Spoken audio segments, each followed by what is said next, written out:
வணக்கம் நண்பர்களே. நம்ம டிஸ்க்ளைமர் எடுத்துக்கிறோம். நம்ம செபி ரிஜிஸ்டர் அட்வைசரோ ஆர்ஐஓ கிடையாது. நம்ம இங்க பேசக்கூடியது எல்லாமே தகவலா மாத்திரமே பார்க்கப்பட வேண்டும். இது யாருக்கும் முதலீடு சம்பந்தமாகவோ, பங்குகளை வாங்கவோ, விற்கவோ நம்ம எந்த ஆலோசனையும் கொடுக்கப்படல. எல்லா தொழிலும் ரிஸ்க் இருக்கும். ரிஸ்க் புரிஞ்சுட்டு எச்சரிக்கையோட தொழில் செய்யும்போது எல்லாமே நல்லா இருக்கும். நம்மள ஆதரிக்கிற அனைத்து நல்ல உள்ளங்களுக்கும் நன்றி. வளமுடன் வாழ்க.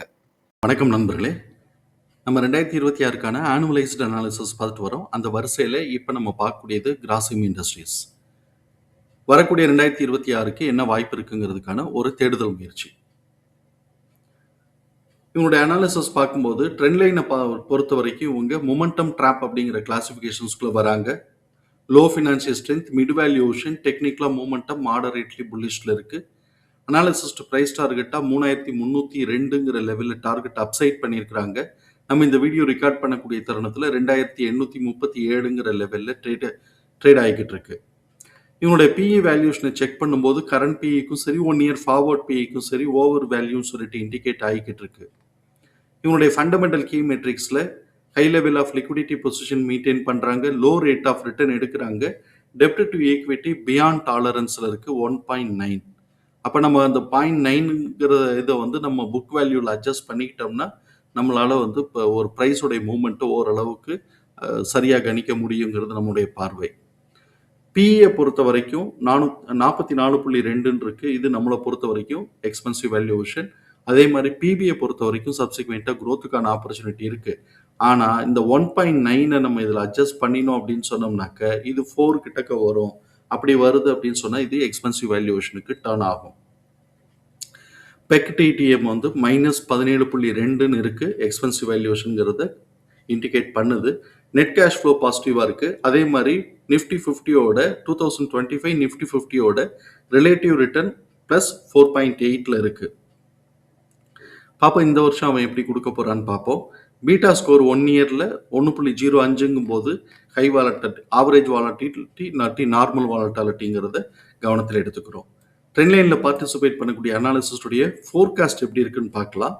ரெவென்யூ ஃபோர்காஸ்ட் ஆனுவலைஸ்டாக நம்ம பார்க்கும்போது கிட்டத்தட்ட இவன் வந்து ஒரு 20% கிட்டக்க க்ரோத்துக்கான 20-25% க்ரோத்துக்கான ஆப்பர்ச்சுனிட்டி இருக்குது. எப்போ 2026 வரைக்கும்.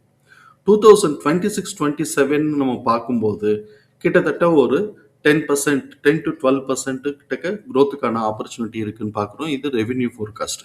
நம்ம 27 கன்சிடர் பண்ண போகிறோம் அப்படின்னு சொன்னால் 2026ஓட இது வந்து மார்ச் குவார்ட்டரோடைய ரிசல்ட் முடிஞ்சிடும். அதுக்கப்புறம் ஜூன் மாதத்துக்கு பிறகு நெக்ஸ்ட் இயருக்கு உண்டான 2027க்கு உண்டான எஸ்டிமேஷனை நோக்கி தான் பயணமாகும். ஸோ அதனால ரெண்டுத்தையும் பார்த்துக்கிறது நல்லது. இபிஎஸ் உடைய ஃபோர்காஸ்ட்டை ஆனுவலைஸ்டாக பார்க்கும்போது 115% க்ரோத்துக்கான ஆப்பர்ச்சுனிட்டி இருக்குன்னு எதிர்பார்க்குறாங்க. இப்போ இவங்களுடைய 2026க்கு ப்ராபபிள் பாசிபிள் ப்ரைஸ் மூமெண்டம் எப்படி இருக்க வாய்ப்பு இருக்குது அப்படிங்கிறத நம்ம மார்க் பண்ணியிருக்கிறோம். இதில் நம்ம ஃபஸ்ட்டு அந்த லெவல்ஸ் நம்ம பார்க்குறதுக்கு முன்னாடி ஃபஸ்ட்டு நம்ம வந்து 2025ல் ஹை வந்து 2978 வச்சிருக்கிறான். அது அக்டோபர் மாதம் ரீச் ஆகிருக்கிறான். லோ வந்து 2277 வந்திருக்கிறான். அது ஜனவரி மாதம் லோ வந்திருக்கிறான். ஸோ இப்போ இது இப்படி நமக்கு இப்படி ஒரு பேட்டர்னுங்கிறத நம்மளால் கன்ஃபார்ம் பண்ண முடியாது.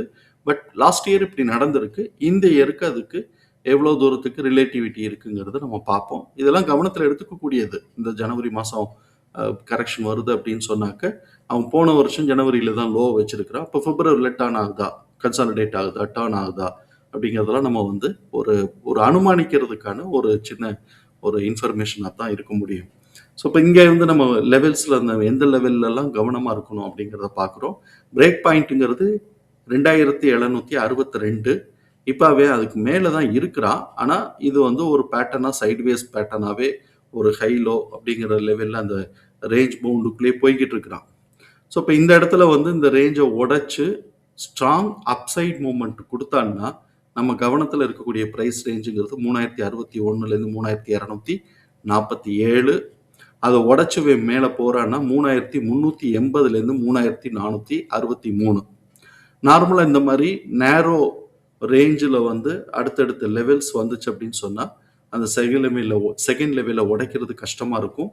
அப்படி உடைச்சாங்க அப்படின்னு சொன்னாக்க 3762லேருந்து 3947 அதில் நம்ம வந்து கவனமாக இருக்கிறோம். இப்போ பிரேக் பாயிண்ட்டுக்கு கீழே பிரேக் பாயிண்ட்டு 2762, அதுக்கு கீழே உடைச்சு ஒரு corrective trend, strong corrective trend வந்து லீட் எடுத்தாங்கன்னா, நம்ம கவனத்துல இருக்கக்கூடிய பிரைஸ் ரேஞ்ச் 2546, 2061, 1845. தகவல் பயனுள்ளதா இருக்கும்னு நம்புறோம். தகவல் பயனுள்ளதா இருந்ததுன்னா, ஷங்கருக்கு ரொம்ப சந்தோஷம். நம்மள ஆதரிக்கிற அனைத்து நல்ல உள்ளங்களுக்கு